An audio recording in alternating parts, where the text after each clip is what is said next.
Hey everybody, welcome to Geek Addicts.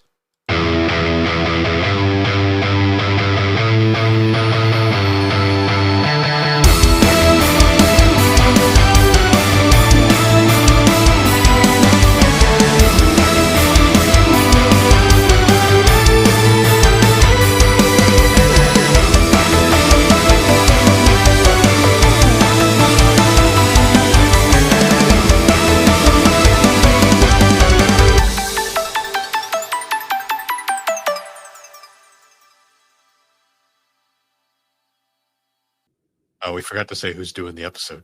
Yeah, we didn't even. I'll do it. Fuck it. Hello everybody, and welcome to Geek Addicts, the pop culture podcast. We are totally not prepared. I'm Bill. This is Matt. How you doing, Matt? I'm here.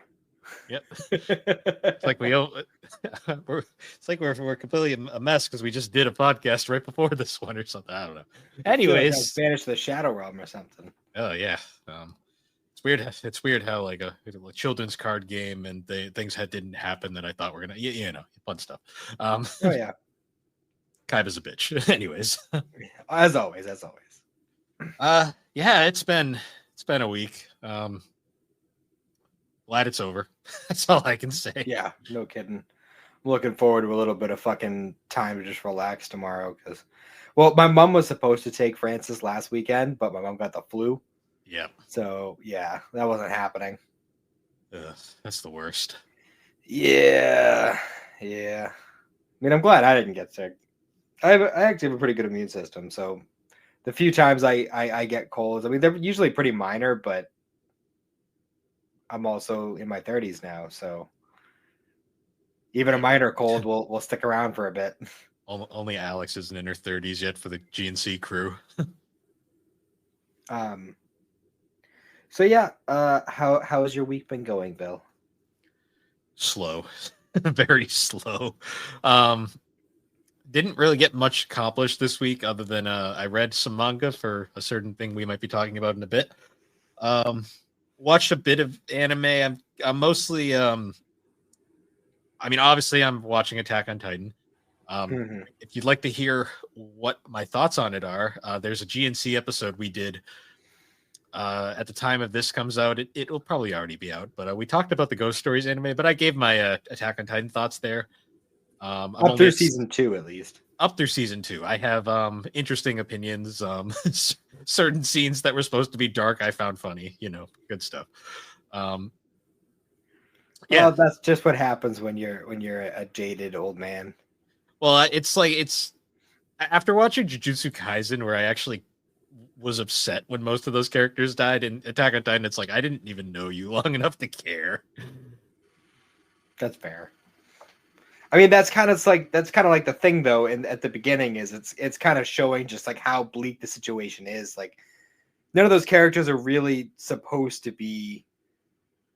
Like all the characters that die early on, like none of them are really important except for just kind of like stage dressing. The amount of times I would message Alex watching it and be like, people went squish. Yeah. Although I gotta say, like that one scene with freaking when the female Titan's just going on a rampage and she's got one of the dudes on the ODM gear and she's just fucking swinging him around, like that shit fucking ugh. Yeah. The centrifugal force just killed him. Like, see, I was thinking like the scene early on where the Titan attacks the second wall after they've become they've joined the military. It's like their first real like attack, and like I think of that scene where like Aaron and his like group are going out to fight the Titans, and it's like this group of characters that they try to like make you like they're like they introduce you to them and you're like, oh, this is going to be the group of characters for the show, and then they all die immediately and you're like, I guess not. Yep. So much for that. Like, oh, these all have unique character designs. I guess they're going to be important. Oh, they're dead. Okay. And and they're gone. I'll get into it. They're in love. Well, they're gonna die. Oh yeah, them. I forgot about them. Yeah. Completely. You forgot about Thomas? Yes. Completely. Because I'm pretty sure we don't ever see them again. Well, no, they got eaten. Marco died and I didn't even care. I was like, oh well. Yeah, you might care when you actually see. Oh, actually, no, you might not because you're psychotic, apparently. because I don't feel. Yeah. We'll get into more when we eventually do the GNC episode when I finish the show, but I'm gonna have to do a rewatch. It's gonna be an experience. Yeah, other than that though, not a ton, mostly watching ongoings. Highly recommend Sakamoto Days. When that's finished, that'll be a fun one. Yeah. I have a lot of ongoings right now, and I feel like I need to actually start diving into like I finished 1,000-Year Blood War. That's done. And I still got to watch The Assignment from You. But I mean, I have fucking like 10 months to do that, so it's not like it's any huge rush. Yeah. The one that I'm really like kind of like trying to hype myself up for is My Hero, because it's 7 seasons, and I think at least a couple movies. So 4 total. 4. I don't think the 4th one's out yet. Well, yeah, that's a lot. So I'm gonna have to buckle down at some point in the near future and do that.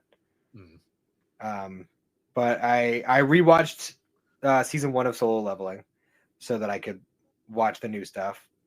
Season 2 I had totally forgotten that he had gotten the necromancer power. Oh yeah, so and when do that you watch really changes the game. Oh, I'm caught up. Oh, okay, so you've already seen what he can do with it, and it's I'm caught up with the dub, I should say. Yeah. And every episode ends on a goddamn cliffhanger, and I hate it, but I love it at the same time. And I caught up with the season 2 dub for Kenshin, which it just got to the point where he got the second reverse blade sword, like when he fought the whip sword. Yeah. They gave him because you remember how in the old anime they gave him like a hick, like southern accent.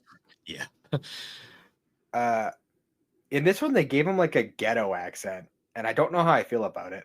I don't know if that's better or worse, honestly. Like they gave him it's a voice you would expect to I actually recognized the voice actor because I just watched 1,000-Year Blood War, and the same actor played a character in that, and yeah, I don't know, it was really bizarre, but it also kind of fit. I don't know how I feel about it, but I mean, it's not like I'm going to see that character again anyway, so whatever. Yeah. I gotta watch that. I have to wait probably the rest until like the end of the year to watch that, just because I'm so Rurouni Kenshin'd out at the moment. Well, I mean, the flow is better, and they're definitely not going to get through Kyoto by the end of the season. That's going to be a season 3 is when they cap that off, because I mean, they're already like, I think over halfway done with season 2, and where I'm at right now, I think the most recent episode for the dub that just came out was like episode 9 or 10. And like I said, like they haven't even like really started like he hasn't even met up with all of his friends. He hasn't met up with his master. He hasn't met up with anybody yet. So yeah, we still got some time. I'll have to see. I don't even remember how long the arc was in the original. It's long.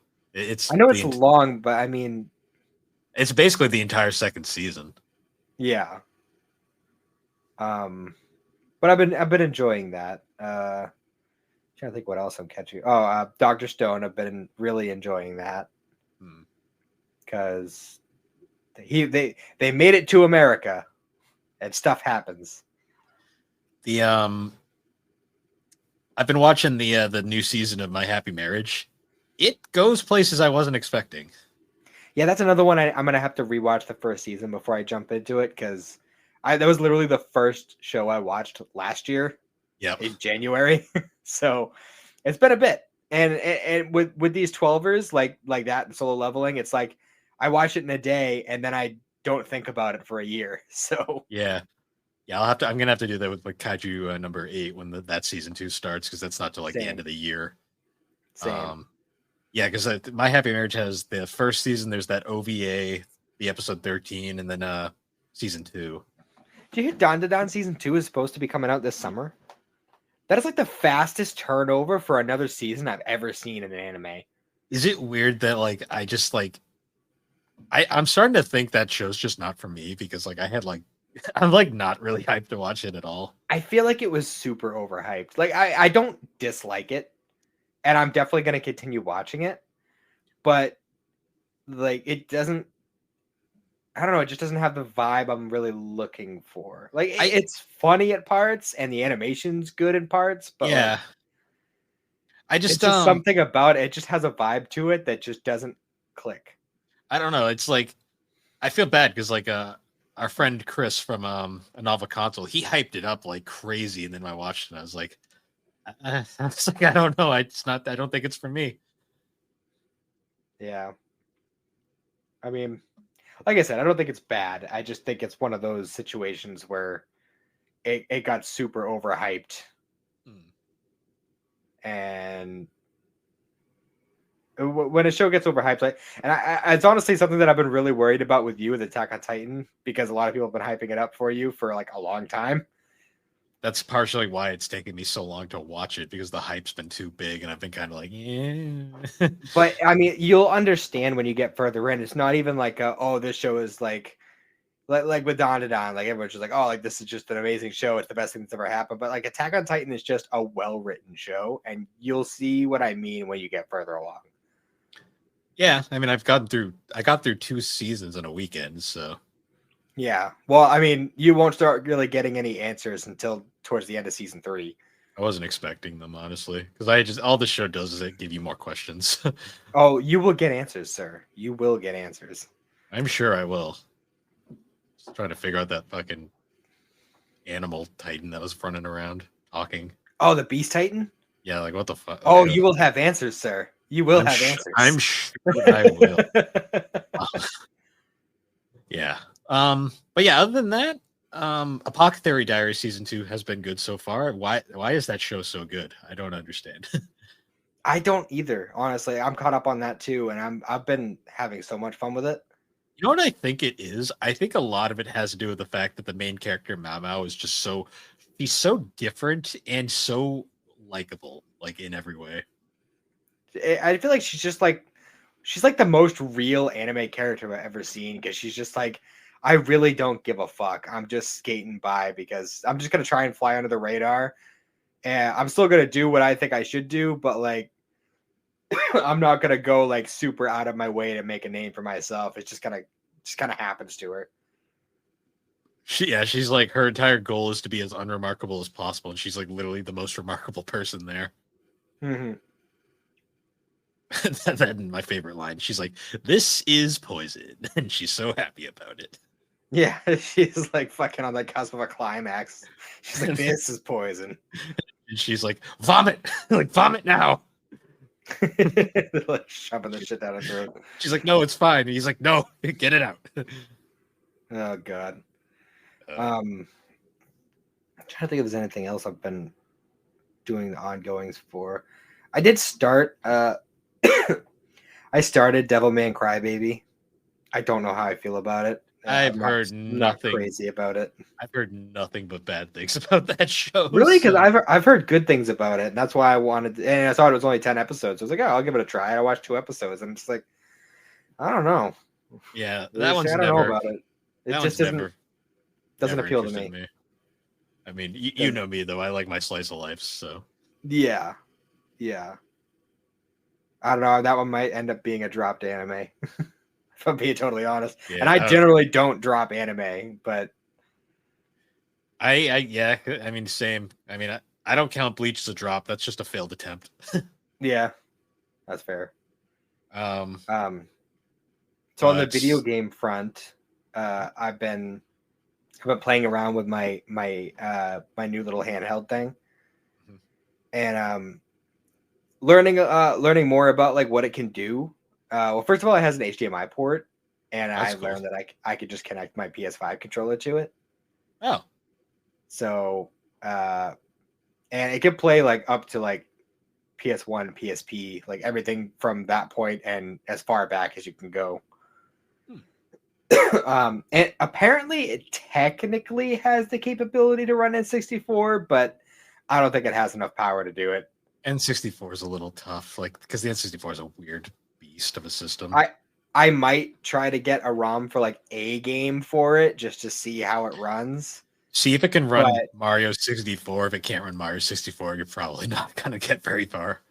Yeah. Well, I mean, the only game that I really care about is like original Smash Brothers. Because Actually, I like, wonder if it could run that. no, I'm curious. I'm gonna try it and we'll see what happens. But Hmm. I mean, there's like maybe like 2 or 3 other N64 games that I would care enough for. But I mean, while I don't have a Switch myself, there are 2 other Switches in the house, and all the other games on that list are on NSO. So I'm not really that worried about it. True. Huh. Not to mention the fact that we actually have an N64. So True. Very and true. I've been playing this week. I've been playing a lot of the Poke Duel, the Fire Red ROM hack where they replace Oh most of yeah. them with Yu-Gi-Oh monsters. And I'm in Vermilion City, the third gym, and it's been a pretty wild ride. There's so many like stupid references to like Konami being assholes. Yeah. Well, I They mean, just throw out. accurate. It's just like, oh, fucking Konami taking all my money. Every time I buy, I go to get all the cards in a box. They release a new box. Those sons of bitches. Like, there's so many like lines like that throughout the game, and it's so funny. The only game I've been playing is I'm currently playing Mario and Luigi Partisan Time for a project, and I'm currently at the I'm like right before the final boss. But I decided for the because I've beat this game like 12 times now. Like it's I know it inside and out.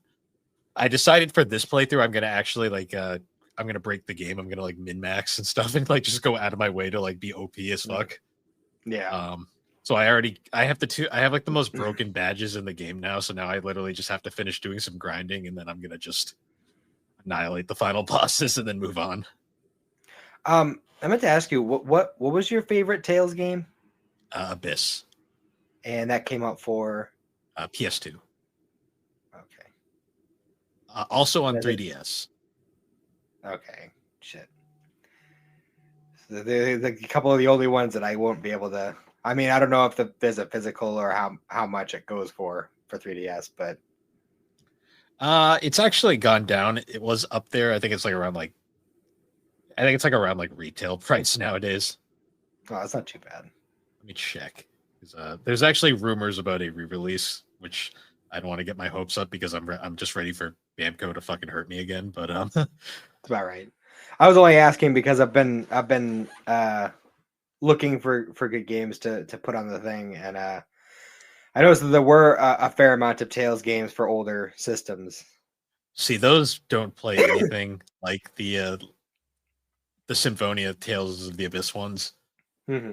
So right now the 3DS version, there's a brand new copy going for 44. So that's not Okay. bad at all. You can get the loose cart for like 22.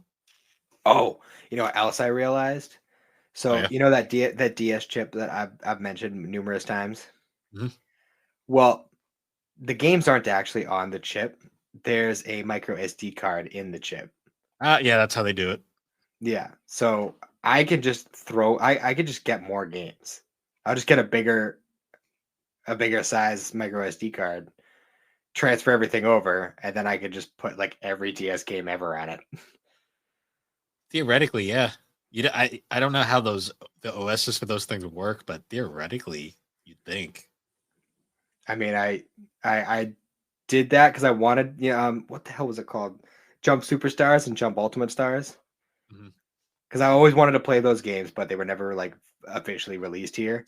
I found ROMs on them for them, and I put it on, and I played around with it for a second. I didn't really put any like, time into it, but because they're like literally just Smash Brothers, but with anime characters. Oh yeah, yeah. I because I found it at that retro store near me, like just chilling there. That's why I have the one of them on DS, anyways. Mm-hmm. So messed around with that. I also got the I mostly did this for Xander's sake, but I got the ROM for the DS release of Chrono Trigger because he Nice. also has the same. He also has a chip, so I was gonna put it on his so he could play it. That is a good way to play Chrono Trigger. To my understanding, that's like the definitive way Yeah, yeah, I'd say so. because it's got all the cutscenes, all the added, um, all the like, added dungeons and whatnot. Yeah. But it's not as slow as the PlayStation version. Yeah, the PlayStation version has horrendous load times.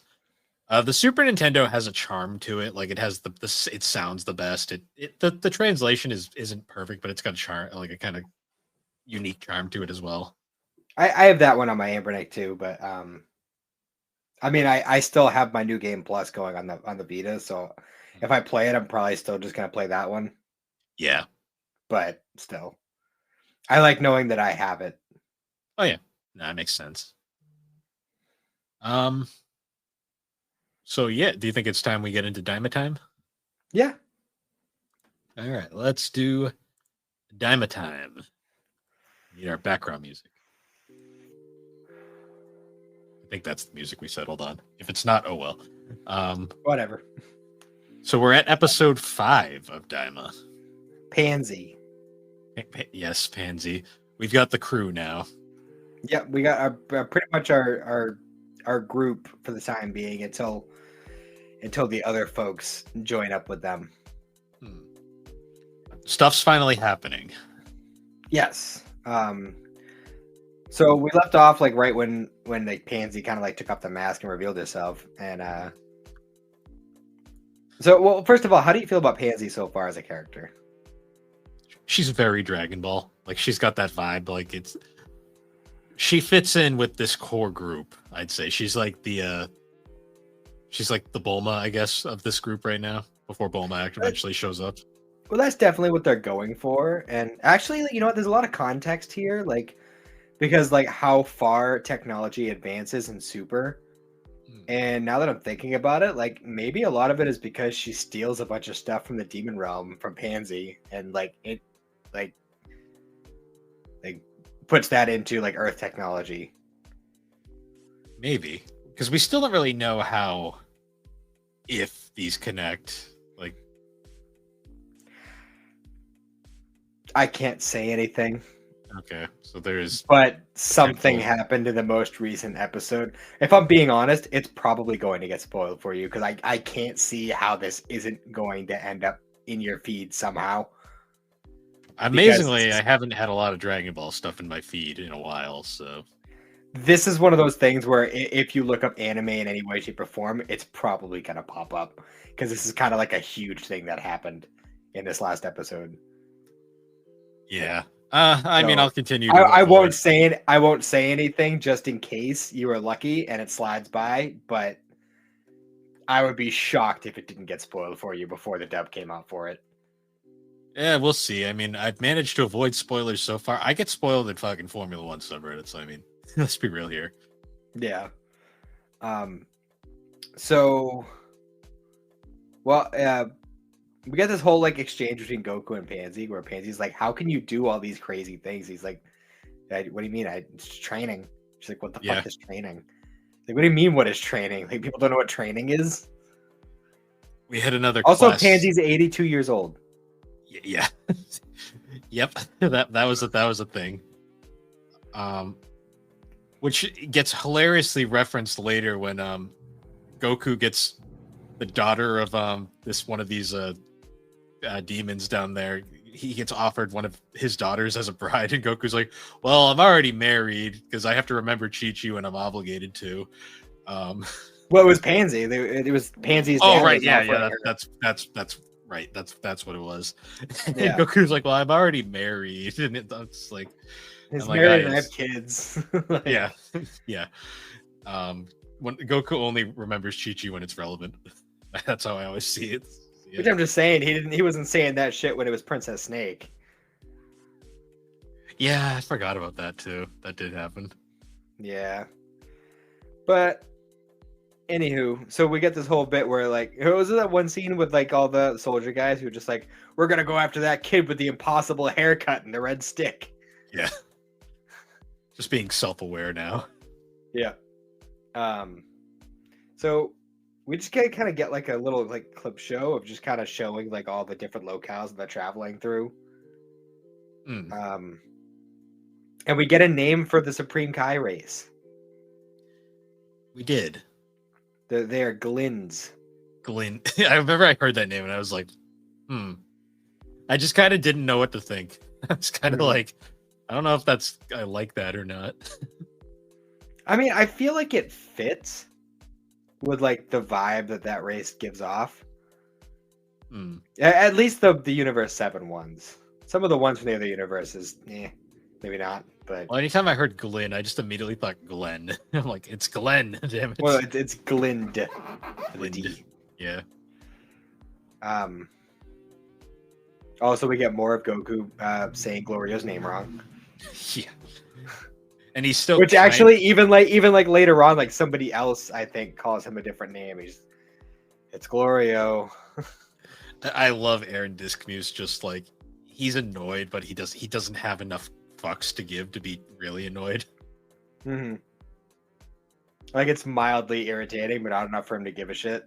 Yeah, it would require like he's like, I don't have enough energy to be like annoyed to actually do anything about it. Hmm. So they get to the castle. Oh no, they're like going up to the castle, and they're like, "Oh, so what's this king guy like?" And Glorio's just like, "Oh yeah, he's your usual mafia boss piece of shit." Yeah. And then they get there, and it's just like, "Oh, Princess Pansy, you're here," and they're like, "Oh fuck, that's her dad." Yeah. Yeah, I love that. Whoops. What is with Goku and running into royalty that like marries off his daughters, their daughters to him? It's just one of those things that happens, man. He's an anime pro tag. It's gonna happen. Yeah, the difference is Goku's like, oh, that sounds delicious. I'll go. Sure, let's do that. Yeah, right. So we get the very classic OG Dragon Ball style, like, this is the guy you brought me. He's just a kid. Go fuck yourself. And then Goku's just like, yeah, but I'm super strong. Like, yeah, let me prove it to you. Proceeds to Goku. Very, very classic Dragon Ball. We got a really cool fight scene of just Goku just beating the shit out of this guy's whole militia. What'd you think of Stephanie Nadami's performance in this episode? I think she's starting to get it again. Yeah, starting to get kind of back into the groove, for sure. I mean, and there's still moments where it's very aware, like, oh yeah, 20 years have gone by. Oh yeah. But overall, I'm really enjoying like having that again. It's a nice like warm thing compared to like all the new talent in this series. For sure. And I'm really curious like who we're gonna get for some of the other actors, because I obviously like I know about a lot of the other characters coming up. And I'm really curious what like who they're gonna go with for some of these people.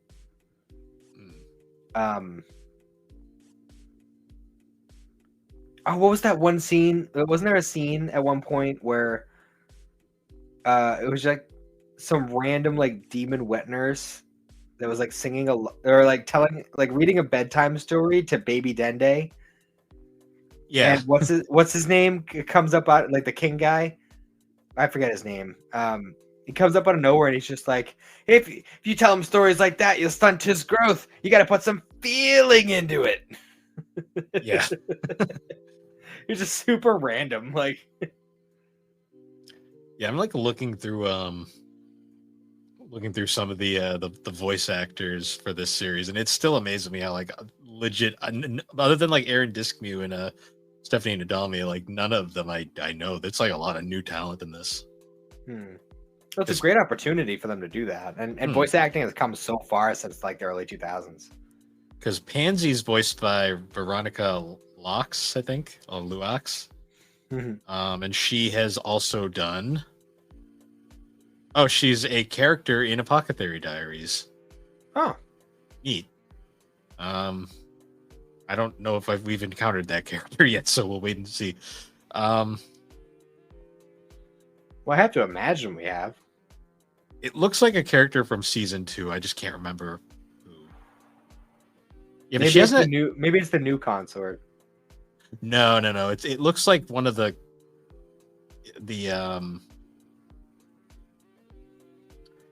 ladies in waiting for one of the other consorts, but I can't exactly put my finger on which one. Gotcha. It is still weird though, like how the rest of the cast is currently sidelined. I know they're obviously going to appear at some point, but it's... And we also we got introduced to another new character who you wouldn't know it by looking at him, but you are going to be seeing quite a bit of him as the story goes on. I'm blanking on his name, but the very goofy looking guy who wanted to get his hair done. Let me see if he's listed. I have to imagine he is. I don't know why I'm blanking on his name, but yeah, the behind the voice actors doesn't have a really great list right now. it's probably hard. It's probably hard for them with a show that's ongoing and only has a few episodes out so far. True. Well, I think it's community based, but I don't really know. But yeah, he's gets sent out to go and collect the other members of the group that were left on Kami's lookout. Which, by the way, he takes out this like dragon radar looking device, and he just pulls up a picture of Kami's lookout. Like, where is this database? Like, where is this information coming from? God knows. Like, how did these people know? Not only know where it is, but have an image of it. This is like one of those Who Watches the Watchmen kind of thing, where I'm just like, it's like, do we really want to know? I don't know. I don't know, but it was kind of bizarre. I will say, go on. I was just gonna say, like, we got a really, really fun fight scene of him just like destroying all these guys. We got our first Super Saiyan transformation, but it was literally just a split second, and then he reverted back. Yeah, I saw that, and I was like, oh, like they're going for the tease, aren't they? No, I think next episode is when we get our first like legitimate Super Saiyan transformation.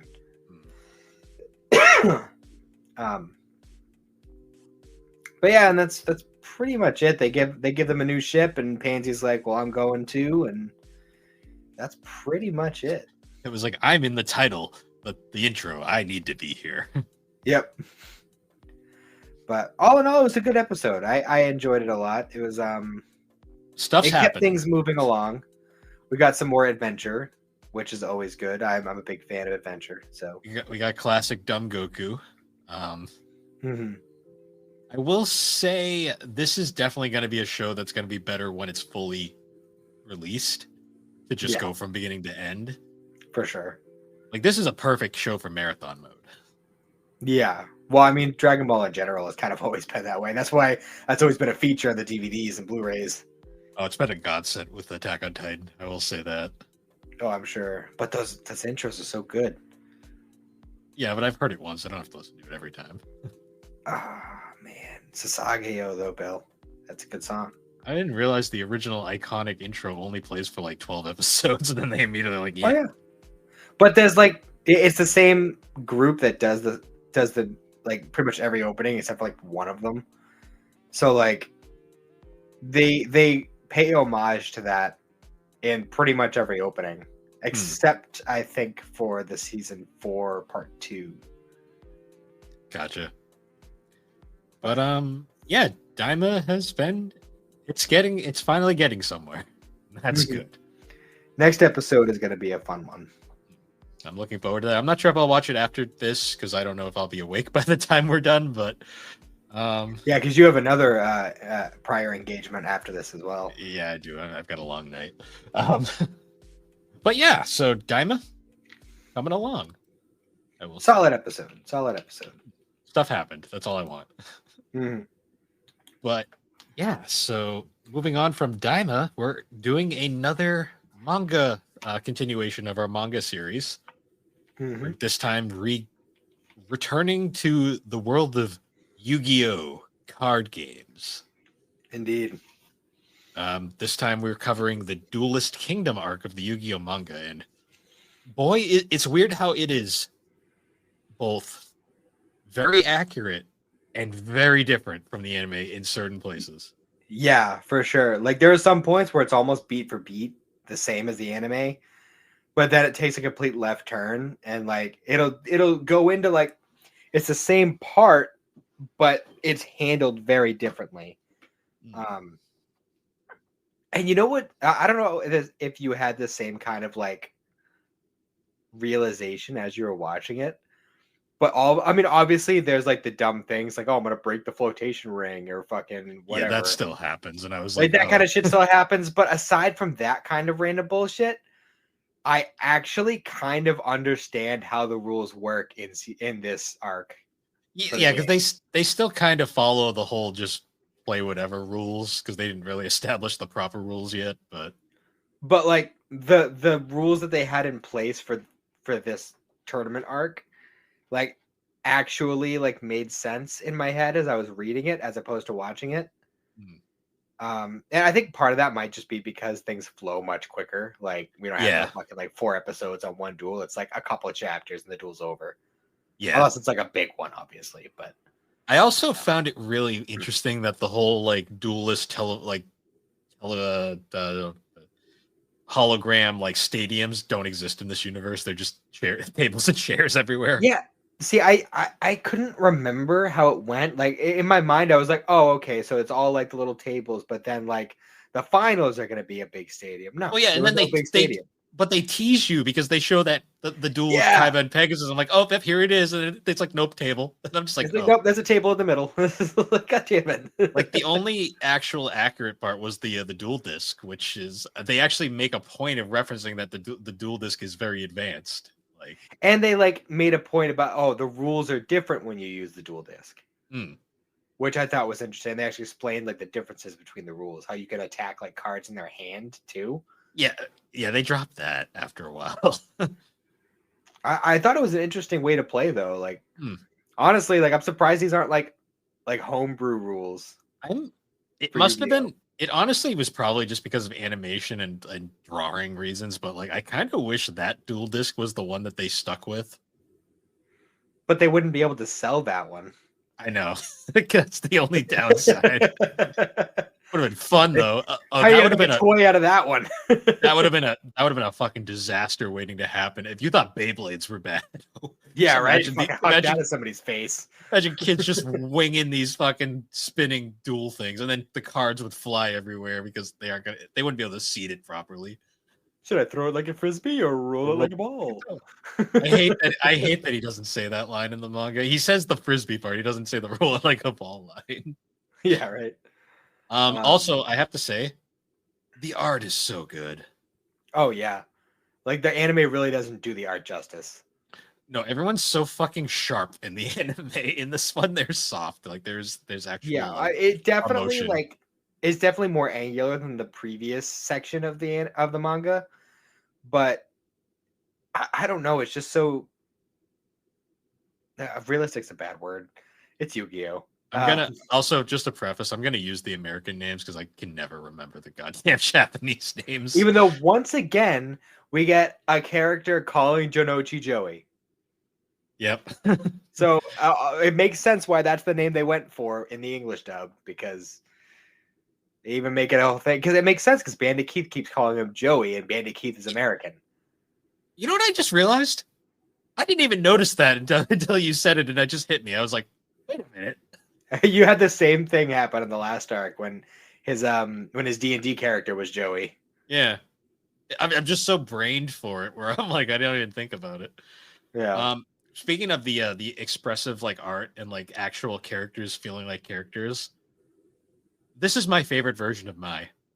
She's so much more interesting in the manga than she is in the anime. Yeah, Mai Kujaku. Doesn't roll quite off the tongue the same way, but no, not quite.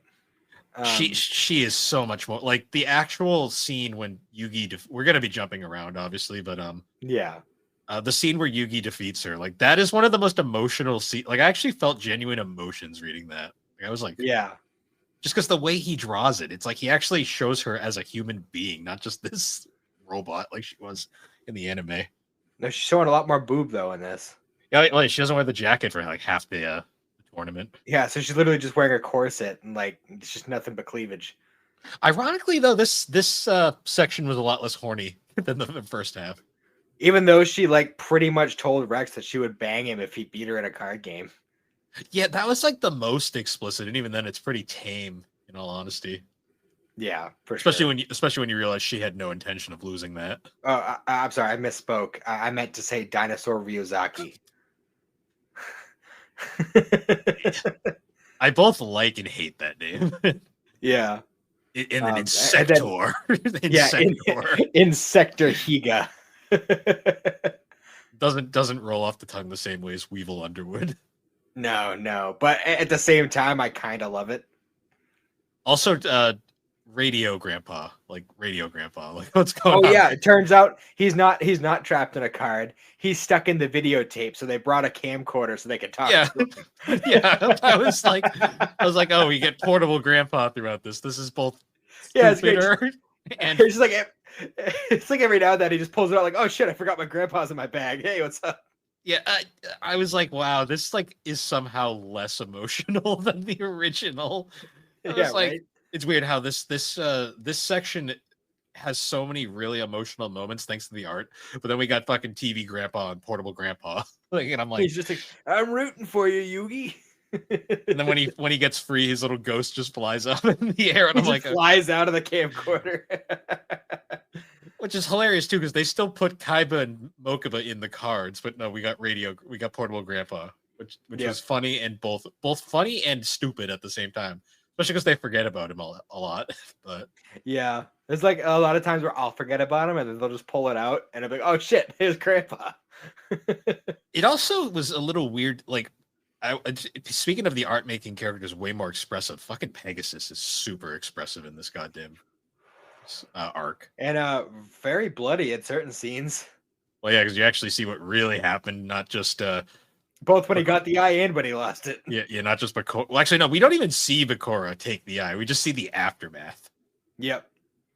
Also, Which, Bakora's there from the start. That whole like bit where he shows up and just kind of comes out of the shadows and oh yeah, because the cards. because That they didn't happen. changed it. They did the little game in the previous arc in the manga, Mhm. which Yeah. it's interesting how much quicker Duelist Kingdom goes when a lot of the bullshit filler is like out. Which I mean, there's not quite as much bullshit filler. It's just they stretched out the duels so Well, much in the anime. there's bullshit filler that I didn't realize was filler. Like, holy, there was a lot of things where I'm like, wait a Yeah, minute. because some of the filler was great, like the Well, Yugi Joey duel. The Yugi Joey duel, when they were just like, when Pegasus was like, nah, we're skipping that. I was like, what? And Yeah, then I turned the page and I'm like, wait, I'm like, did I miss a page? Like, what? she's just like, yeah, you just go duel him. I'm good. I'm good. We'll just I was move like, on. that is one of the most emotional scenes in the anime. And we get the awesome Dark Sage like reveal, and then it's like, nah, we don't need that. I'm just like, Yeah, when he's actually doing really, really good against Yugi for like most of the duel. I know that's like one of Joey's best fights, and he would have won too if it wasn't for like one misconception that he didn't know about. But at the same time, it's like knowing what we know about like future events, it does make something that's going to happen in the next arc a lot more meaningful True. because that's actually the first like official tournament duel. So, I mean, when we get there, we'll talk about that more consistently. But Also, why is Kaiba's jacket so fucking fabulous in this one? yeah, right. Like I feel like it should be sparkling. It like it is. It's like it's not just like boring like in the anime. It's like he's like fucking. Also, he was in a mental institution for a while in this. Like, Oh yeah, he was still brain dead at the beginning of this arc from when he was mind crushed. yeah, because we didn't have like the evil version of Kaiba this time around. Instead, it was just some dude that we fight. Yeah, it was a ventriloquist with a Kaiba dummy. Yeah, it was kind of. It's weird how the manga is both more serious and then less serious at points. Yeah, but like it was also like kind of like I feel like if they had animated it that way, it would have been way creepier than it would have been with the ghost Kaiba that they did with like the weird clown guy. Yeah, Because he did like this weird like stuttering thing with the Kaiba puppet. He was like, "Come on, Yugi, we're gonna duel." yeah. Like, and I feel like if he was like doing that with the Kaiba voice, like it would have been super creepy. So I completely forget. Was Weevil the champion in the anime, or was Rex the champion? I can't remember if they swapped it in this or not. No, it's consistent. It was Okay. Weevil. All right.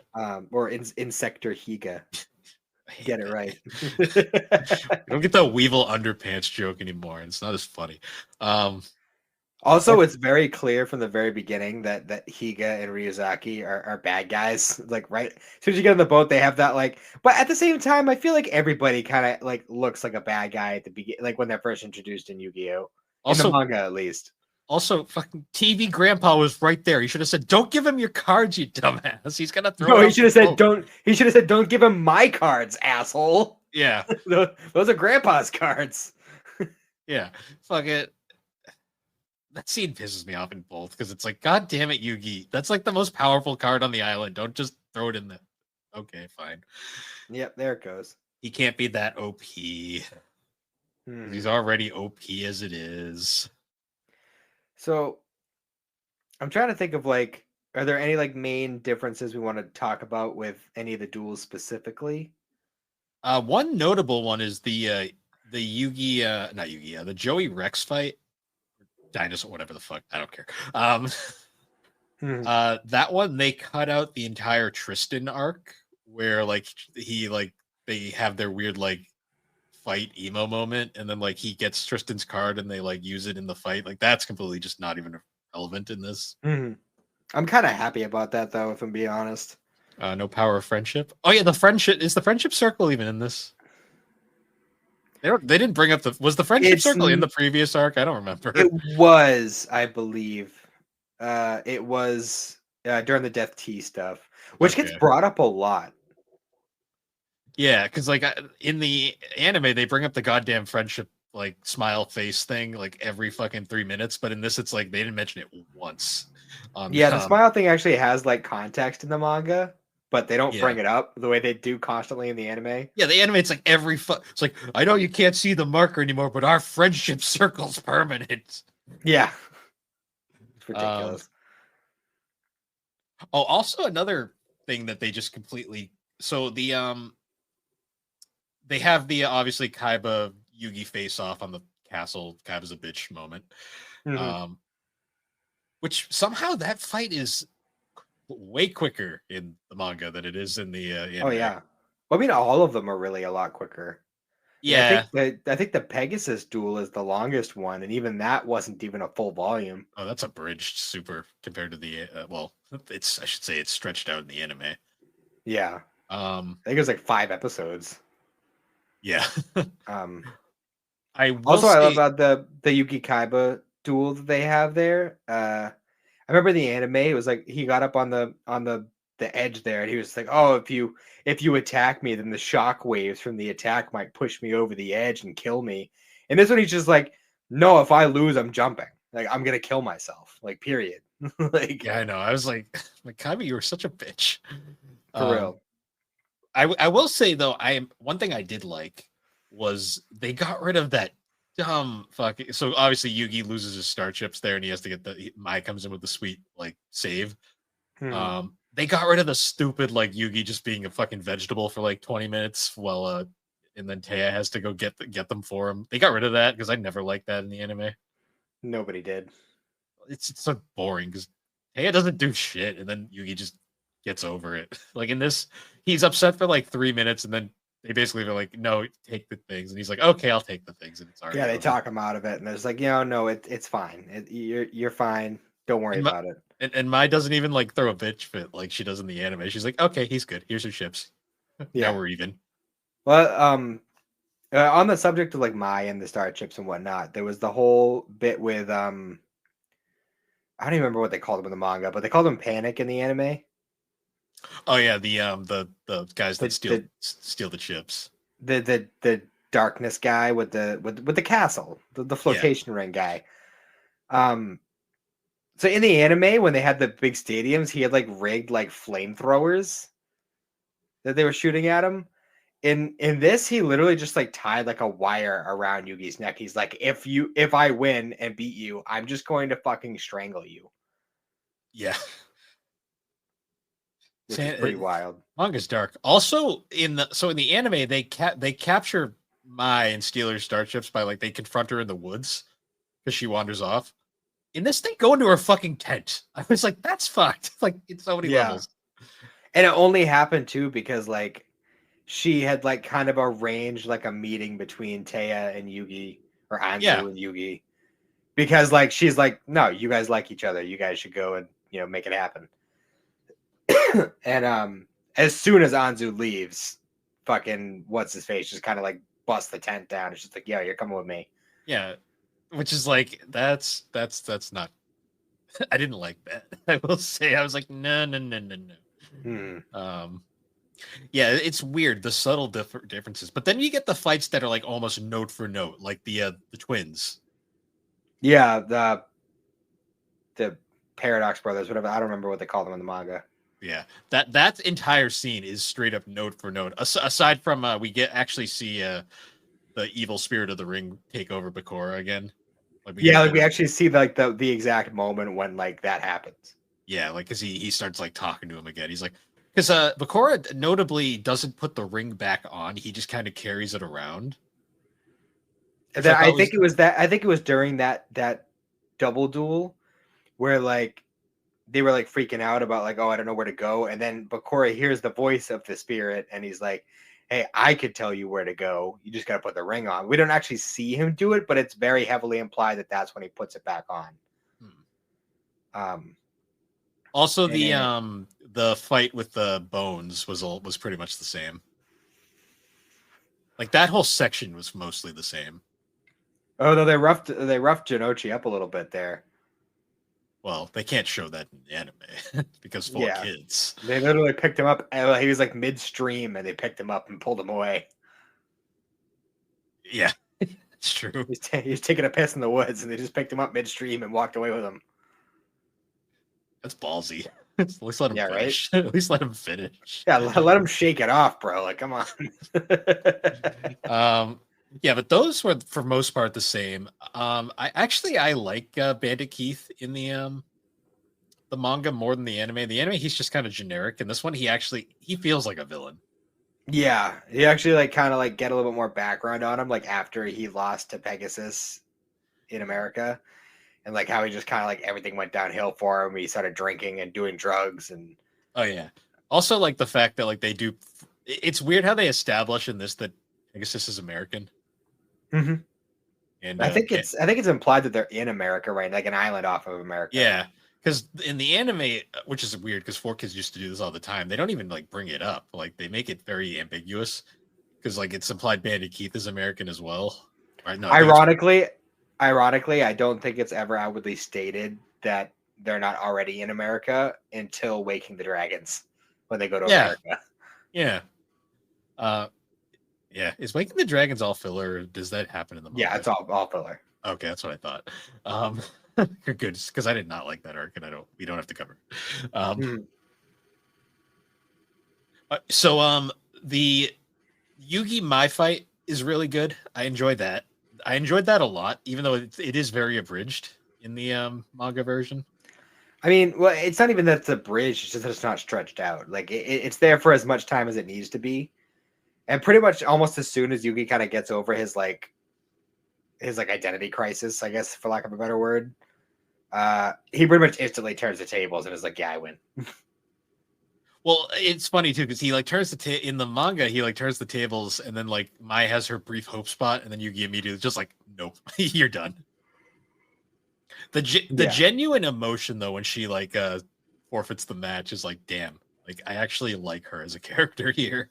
yeah, but like just going through her whole character arc on the island, like because like they go through the whole like Jinochi beats her, and then she tries to get Dinosaur Miyazaki to beat Jinochi, and then that fails. And then like randomly, she just kind of comes out of the woods at night, and she's just like, I don't really know why I'm doing this, but I kind of just want to talk to you guys and hang out. And like it just kind of like that kind of was like the start of her real development. Hmm.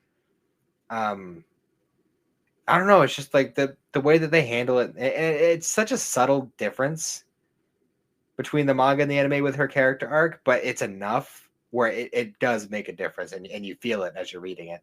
You actually like her, and then you actually feel bad when she loses because even though she takes it so well, she's like, yeah, not my time.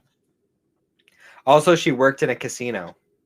Like that's like her backstory is she was like and that's why like she knows all these like card cheating tricks. Yeah.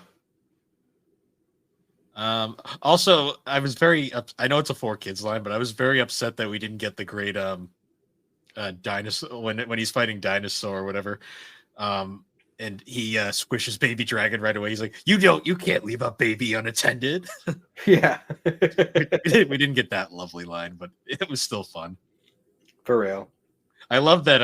Also, we didn't get the line when he uses Time Wizard on Red Eyes. We didn't get mine being like, "Oh, he's just a little gray, but he should be okay," or he falls apart.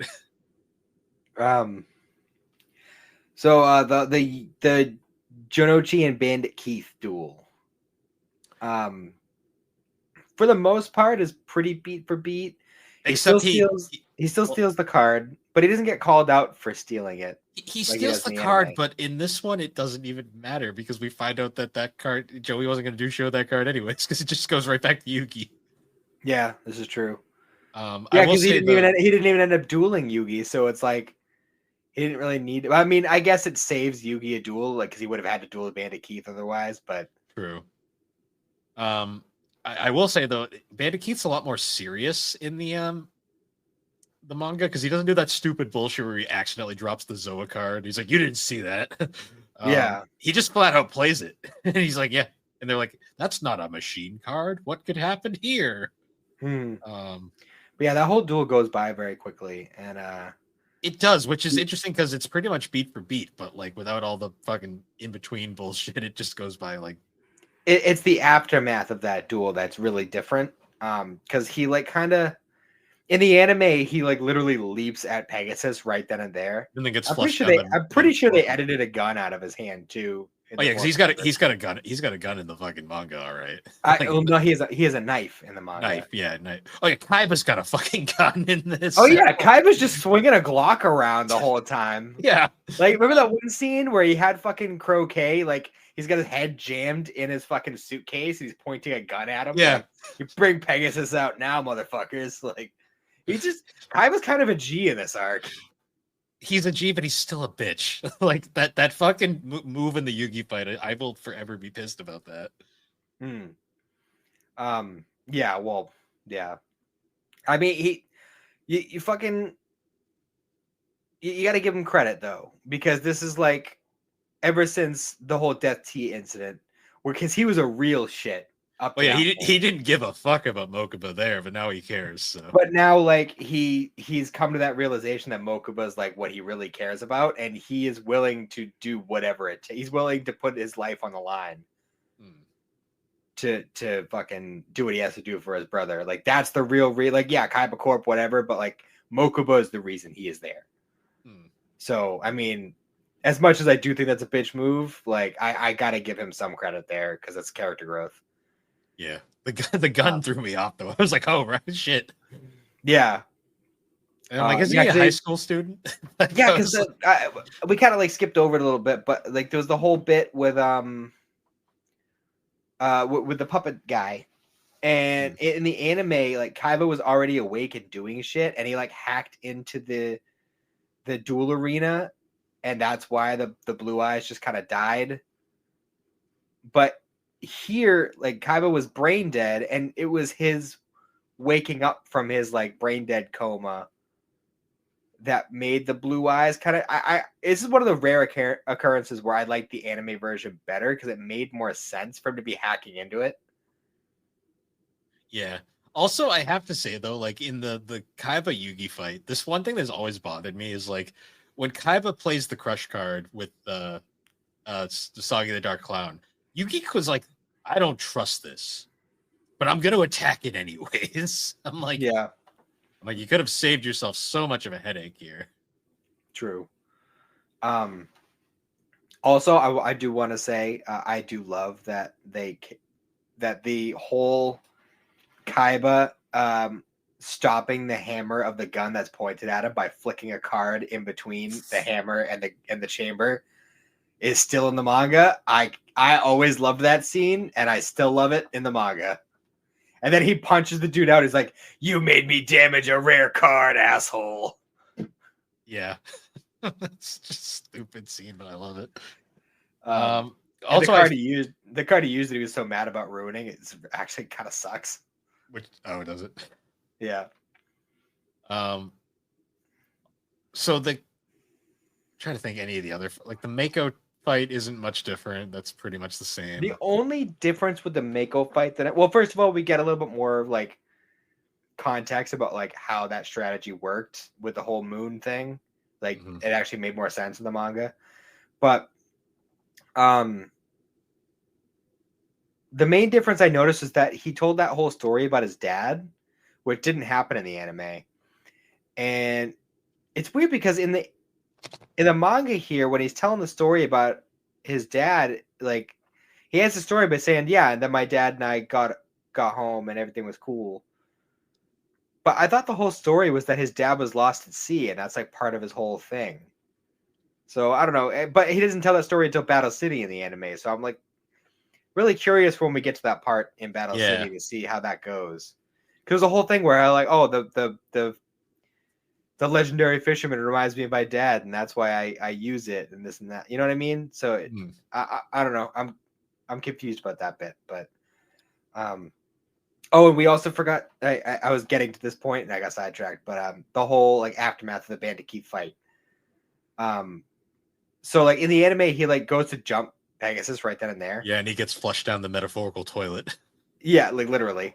But in the manga, he like kind of like heads him off in one of the hallways when Pegasus is walking down, and he pulls a knife on him like he's getting ready to fucking stab him right then and there. And Pegasus does a penalty game, and you know, like an old school like Shadow Yugi penalty game, and his hand there's like a fucking, turns into a gun.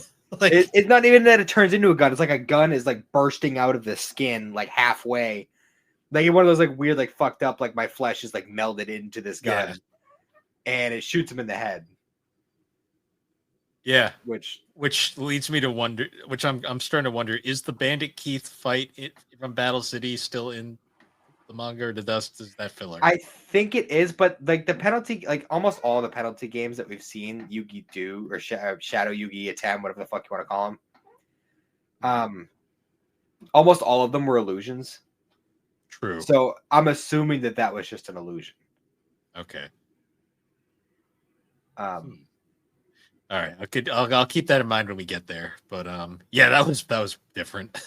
Yeah. Obviously, they could not do that for the anime because Well, I mean, they could have done it for the anime, but definitely not the 4Kids version. Yeah. Yeah. Which I still find weird because people pull guns on Ash all the time in the early episodes. Well, those episodes got banned. Not all of them. They dubbed some of them. A lot of them got cut from syndication though. Still. But anyways, we move on to Yugi versus Pegasus, which is pretty much beat for beat exactly the same. Yeah, we didn't really talk about Kaiba versus Pegasus that much. It's mostly the same. Kaiba still has that epic moment where he just happens to draw the dragon, the blue eyes white dragon. Still loses the same way. Well, yeah, because freaking. And the whole like Mokuba thing, like we didn't see Mokuba's soul get sucked out in the first place, so like it was like a reveal in the manga when he walks out, like right when Kaiba and Pegasus are about to duel. So like that shook him. Yeah, right at the beginning of the duel, because nobody knew that Mokuba's soul had been sucked out at that point. Yeah. So that was interesting. Also, like in the middle of the night before and like the tournament finals actually start, like Tristan's still doing his thing where he's looking for Kaiba and Mokuba. Oh yeah, and like Bandit Keith sees him and he's like, "What the fuck is this guy doing?" He's like, "But they don't do any of that like weird shit they did in the anime where like they went to like an underground chamber or something and they saw all these like people chanting and summoning real monsters and shit." Like that was such a weird fucking thing in the anime. And I think Tristan just oh wait, no, he did find Mokuba, but yeah, because he's like chilling in that bed later before he wakes up. But like nobody actually encounters evil Bakura like they do in the anime. He's just kind of like slinking around in the background. Yeah, because he Tristan doesn't throw the ring out the window in this. He just gets on the boat. They also did the fun soup thing with the eyes in the soup. Yes. We got that great image from where like Mai had one in her mouth and she's like, "What the fuck is this?" Yeah, and then also like because in the manga they've already met Shadi. Like Right, they yeah, that all recognize the happened. picture on the That wall. Yeah, that happened all because I forgot the anime put that like right at the end of Duelist Kingdom for some reason. Yeah. So we got that context. Like they'd recognize it immediately and are like, why is there a picture of Shadi on the wall? Mm. Also, Um, we didn't mention it, but there was the scene where Joey has to go try to find his card, and he runs into Mai. I always forgot that scene, that little scene where like she's like, "Well, don't worry, we're friends now," and she walks off, and like the little turn and like wink at him. I'm like, that is so expressive. Why didn't she do this in the anime? yeah. I don't know. So yeah, the Yuki Pegasus duel is pretty much exactly the same. There's not really much difference there. Yeah, the The shadow only part, big difference, yeah, the Shadow Realm bit, we don't get like like you Joey, Taya, and Tristan shenanigans outside this time around. yeah, the only difference really is that the like to the outside, like to the people who aren't in the duel, it looks totally normal. Like there's no like shadow bubble around them, but to them, like they're seeing all of that. Mm. Yeah, because they just Um, see Yugi collapse on the desk, and they're all like, "Yugi, no!" yeah, Oh, I did love the when the Kaiba was trying to for some reason in this art style it was even better when Kaiba not Kaiba when Pegasus is trying to read Yugi's mind, and it's like the friends are blocking his thoughts, and it's just like the whole like shame face, like yeah. like I love the way he drew that. He drew that. They just look so like shaming him. They're like Mm. Um, yeah, I don't know. I mean, I get what they're doing there. Like the manga definitely doesn't lean into it nearly as hard as the anime does, but the friendship aspect is still definitely there. Like, especially with that particular scene. Well, because they do that in the anime, but it's not nearly as effective. I just the way he drew it, like they're just like disapproving looks. I'm like, damn, like that's great. Mhm. Because And, even Pegasus is like, what? They're blocking my view. What do I but do? they don't do the whole like, oh my god, Yugi's dead, Yeah, because they they're just like, because they're all like almost immediately they're like, like I mean, Yugi blatantly told me that they can't, like, one soul can't exist in that body without the other. So Yugi is definitely alive because the Pharaoh's still there, or whatever they're calling him at this point. Other Yugi. yeah. Waking the Dragons likes to fuck around with that, but thankfully that's not canon. So Yeah, yeah. It's one of those situations where the non-canon stuff really like steps on the feet of yeah. the canon I just stuff. remember I just remember Joey fucking sucker punching fucking Yami, and I'm just like, what the fuck am I watching? I still love that scene. He just fucking decks him, Yeah. Um. especially the abridged version of it. Yeah. Well, yeah. They've been Little Creebo's a genius. Um. Um, What was I gonna say? Oh yeah. Also, fucking Thousand Eyes Restrict, like this quote unquote like mega boss gets fucking wiped out so fast in the manga. yeah. Well, I mean, it's like we say, like there is a much more consistent flow with the duels. Mm. It doesn't get boring. I do love the way he draws some of the monster cards, though. Yeah, for sure. Like he really gets to like really show off with some of those monsters. Mm. Um, so once the duel's over and Pegasus loses, um, so in the anime, he pretty much just like leaves. And it's just like, yeah, I'll release the guys. No, and this he And straight up just pulls the cards out and does it right there, and it's like, damn. yeah, but in the anime, they have to learn all this like background on Pegasus by like reading his diary. Mm. But in this, he just straight up tells them, he's like, yeah, so Which like, you know, I my wife. liked a Oh, lot also more. he's super young, Yeah, they were both 17. and it said that she died 70, so he's only 24. He's Yeah, super young. I mean, the Um, way that he's drawn in the manga, he looks younger than he does in the anime. True, this is true. Um, but like, yeah, he goes through into the whole story. Like, yeah, like my wife, who we were childhood friends, she died, and I was pretty much just like completely lost. And for some reason, I got interested in Egypt because they believe in the afterlife, which that really threw me for a loop because it's like, well, doesn't like every fucking culture believe in the afterlife? Like, why Egypt of all places? But all right, I guess it's fate. Um, So he goes and he ends up in the village of Kal Elna, of all places. I didn't know that's where he went in the anime. But They glossed over that super hard that in is the a anime. big foreshadowing bit there. If you remember. Yeah. Uh, so he goes to the village of Kal Elna, and we actually see like a random thief trying to steal the Millennium Ring. Oh yeah, and we get that exactly like we saw in Dark Side of Dimensions. That fucking ring, if it don't like you, it's gonna fucking murder you like right away. Yeah. How did he? It was like it stabbed into his chest with the And then little like fucking dangles, and combusted then he him. like vomits fire out of his mouth and out of his eyeballs, and he just like dies, like incinerates. And it's implied that like the Millennium items, like if they don't like their user, then they will just fucking kill them. Yeah, It's like which goddamn. makes sense because like when Yugi gets the like when he's telling the story about how his grandpa got the Millennium Puzzle, it even said multiple times like, oh yeah, pretty much everybody who had this puzzle box at one point or another like died mysteriously.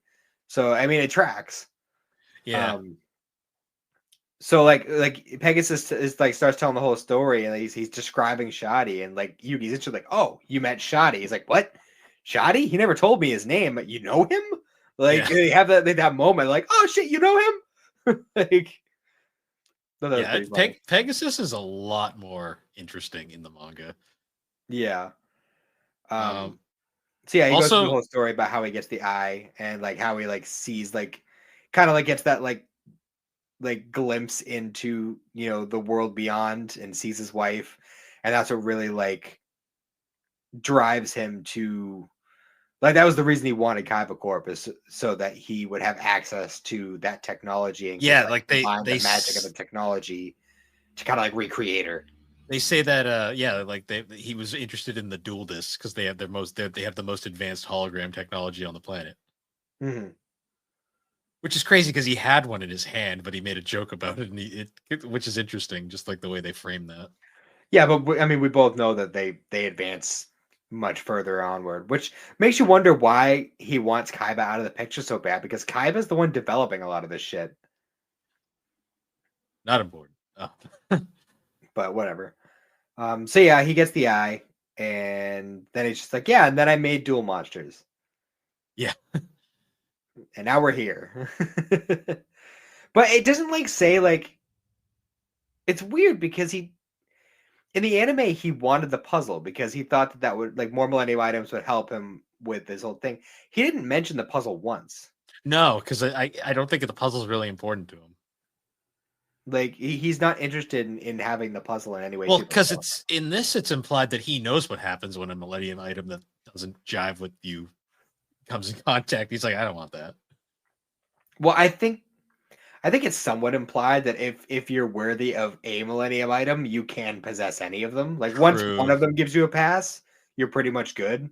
true. Because Makora has like half of them. Yugi has half of them at one point. And Merrick has half of them at one point. Yeah. So I think it's just a thing where if you have ownership of one of them, you can get away with having the others. Maybe it's Um, because he realizes the puzzle's not really useful to him. mhm. Because the Well, that's puzzle's kind of the most interesting one because it's not really implied what it actually does other than house the pharaoh. that's pretty much it. Is the Pharaoh has special powers of his own, and that's kind of the whole thing. But Um, even then, like the pharaoh's tied to Yugi, so it like probably wouldn't do anything anyways. no, that's like the whole thing. Is it? And it's like I'm pretty sure it is a thing because I'm fairly certain he's a descendant, Yeah. which is makes sense Well, why they look like the same. why that unreal, impossible hair exists. Like, It got passed down through the generations because Grandpa has that hair. yeah, he does. Um, so we got that touching reunion between the Kaiba brothers. Yeah, that was nice. Oh, and we actually learned earlier that the little like card locket that Kaiba wore throughout that whole arc, that Mokuba had actually made those with that one that iconic picture of the two of them playing chess, Hmm. and he put it around his neck while he was still in a coma, and that's why he's wearing it. I Yeah. thought that was kind of cool context for that. Yeah. I mean, it makes sense. And then they turned it into key cards later. Yeah. Because of course Kaiba did. But yeah, we get that touching reunion between them, and it's like one of those like really like wow, these characters have come a long way from where they started in the manga because they were Also, both awful people. yeah. Also, in this one, when Joey gets the videotape from his sister, everybody's present when he watches it, so they are all actually part of it this time around. Yeah. Because I know, Yeah, we didn't really talk about his sister at all, did we? no, I mean she appears frequently throughout this. Yeah, She looks, his name's like Shizuka or something like that. yeah. What was her name in the Serenity or something? Serenity, yeah. Such a dumb name, but I wonder if Duke Devlin's name is the same. oh yeah, Duke's in this. Duke's in this. I forgot about He's a that. canon character, yeah. Yeah, because I remember I can't remember if the like video game thing is part of the manga or not. I'll have to look after this. I do find it funny though, like because like they're all present when Joey watches the video with Shizuka. Of course, like Tristan's like, "Ooh, who's that Smoke Joe?" And I'm like, "Dude, chill." And I think it's funny, like when they get the tape, they're like, "Oh my god, did Pegasus send you one too?" It's just like, well, he's a nobody. When I watched the anime the first time, that is what I thought initially, until it's like, oh no, it's something else. It's like, no, he's actually like literally just a nobody. Yeah, nobody knows who he is. A nobody that like lucks his way into fucking everything. Pretty much. That's like his whole dueling style. All of his cards are based on gambling. Yeah, like that. If it comes as, which is kind of cool. Well, his deck is like starts out as gambling, but then he has like random like powerful cards. Like, well, he gets all those from Battle City. Yeah, well, I mean, he had Red Eyes. Well, he doesn't have Red Eyes for Battle City, but yeah, that's true. Now he gets Jinzo. That's his replacement for Red Eyes. Jinzo, the fish, and the bug. Arguably the better card, depending. I love Red Eyes. Red Eyes has the fusion stuff going for it, but do we see him get his Red Eyes back in the manga? Just curious, or is that still an implied thing that happened off screen? I don't know because I've only read up to like the final starting, so I have not read that far. Okay, because I know he gets I know in the anime it was implied the fight at the end of Battle City, Joey won and got the card back. Yeah, because he has it after that again. So, although I guess we would really have no way of knowing that because Waking the Dragons didn't happen. Well, he has that little tournament after that didn't happen. True. I think he uses Red Eyes though at one point in the final arc. Maybe. Because I know he has it. It's confirmed because he had it in. Well, no, Pyramid of Life isn't canon. What am I saying? I wish it was canon. That movie's a masterpiece of shit. So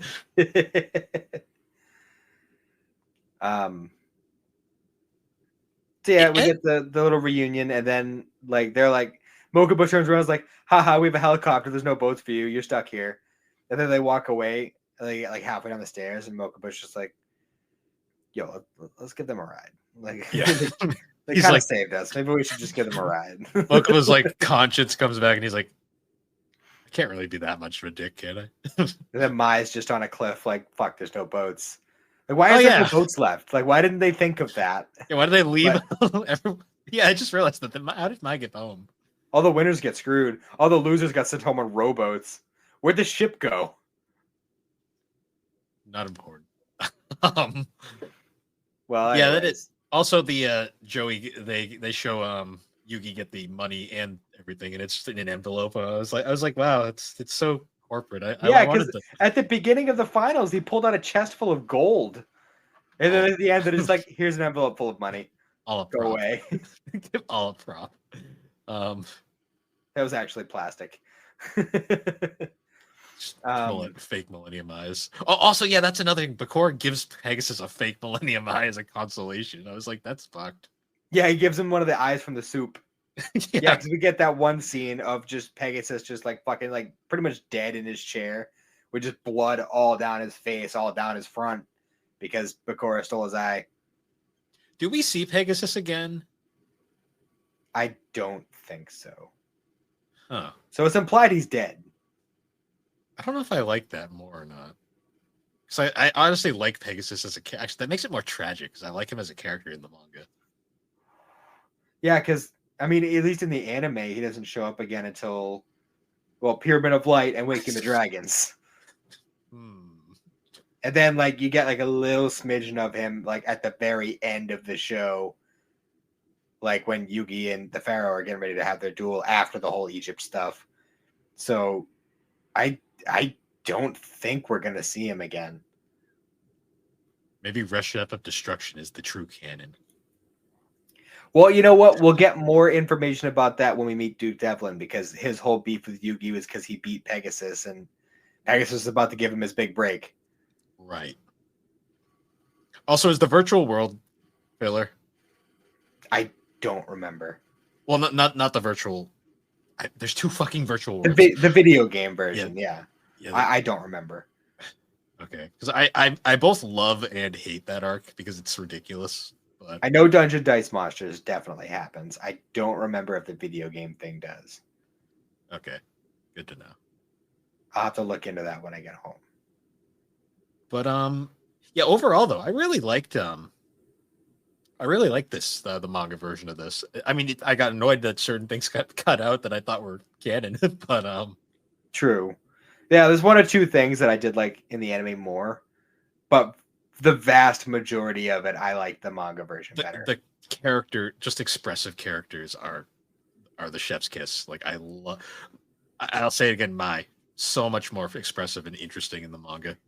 Yeah, I'm really looking forward to seeing where a lot of these characters are taken in the next arc, which we will be covering in 2 separate episodes because it's very long. It's very long, and I need to buy more of the manga because I don't have all of it, so I'm gonna have to get around to that. Money's a little tight right now. But. Well, you have plenty of time because we still got to go through. Well, how far do you have for it now? I think up to 21.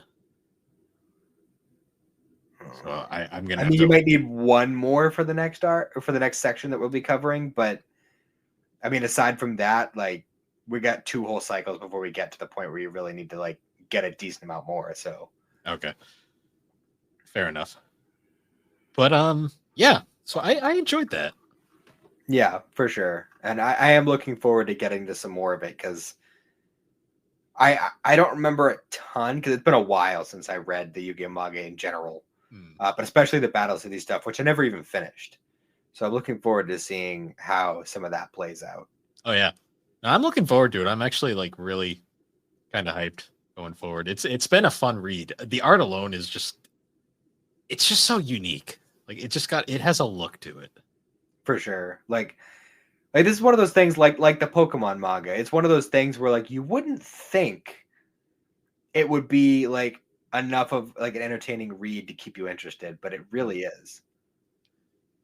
Yeah. But I think that's a good enough place to wrap this up. Next time we cover manga, we're going back to Death Note, so looking forward to that. And yeah, I think we have some stuff planned for next week. We'll talk off screen, but yeah. So once again, guys, thank you for joining us on Geek Addicts. You can find Geek Addicts on all your major podcasting platforms, particularly Apple Podcast and Spotify. And be sure to check us out over on the Superpod Network. That is superpodnetwork.com. It's an awesome site where you can find all sorts of videos, blogs, podcasts, all sorts of stuff. Sorry, I'm all over the place today. And there's a whole bunch of awesome shows like Super Pod Saga, Super Ghost Radio, Retro Rehab, Tommy's Video Game Ride Along, A Novel Console, Bar Silence, Fine Time, The Elder Trolls Gaming Podcast, Remember 64, Gaming Together, Friday Night Gamecast, Gaming and Collecting, The 3DO Experience, Geek Addicts, The Retro Wildlands, Press B to Cancel, The Pre-Order Bonus Podcast, Retro Mo Reviews, and Tommy and Grant Go Podcasting. And with that, everybody, we will see you all later. Have a good one.